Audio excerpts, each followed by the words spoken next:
Welcome children, take out your English literature book Roots, chapter 11, The Quality of Mercy from the Merchant of Venice, Act 4, Scene 1. This scene is too big and so for this reason I have divided this scene into different parts. Today I am going to teach part 1. Portia. Portia is saying to Antonio. Portia to Antonio. Do you confess the bond?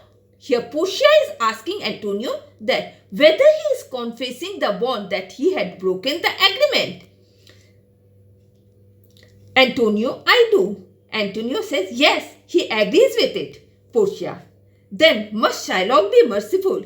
Now Portia is saying then Shylock must be merciful. Shylock, on what compulsion must I? Tell me that. Why must I? Shylock is saying, why must I? Tell me why. Tell me the reasons.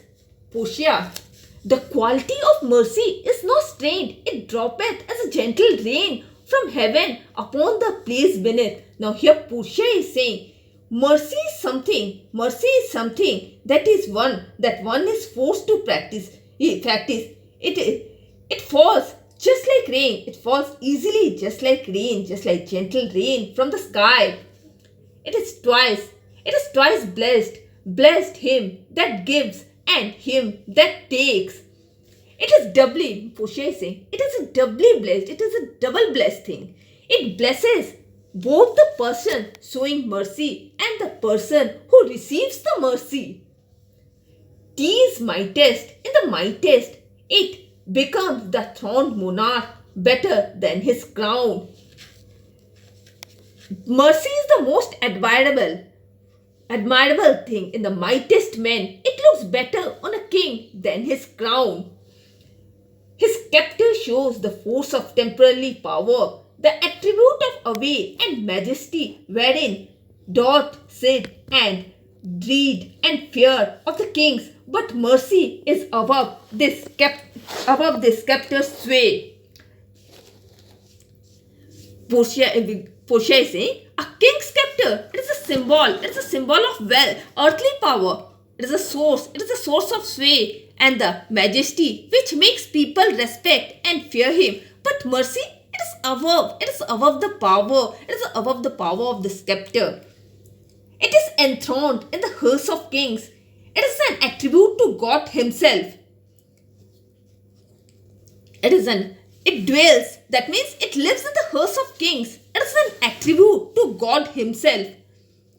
An earthly power doth then show like his gods when mercy seizes justice. When mercy seizes an earthly power which resembles the God's power, when justice is mixed with mercy. Therefore you, although you are seeking,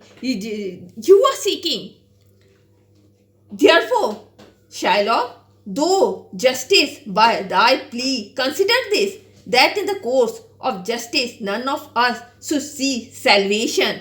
Therefore, Jew, although you are seeking justice, consider this, if God showed justice against all of us with no mercy, we should all go to hell. We do pray for mercy, and that some prayer doth teaches us all to render the deeds of mercy. We pray to God for mercy, and that same prayer should teach us all to show mercy to others.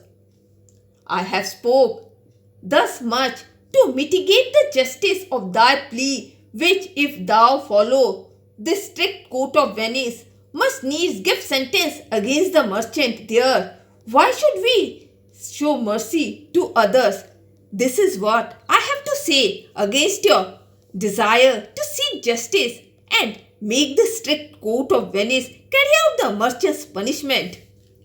Now Shylock is saying, Shylock, my deeds upon my head, I crave the law, the penalty and forfeit of my bond.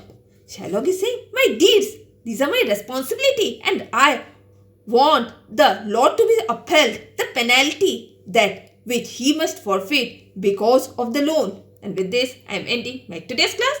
Goodbye.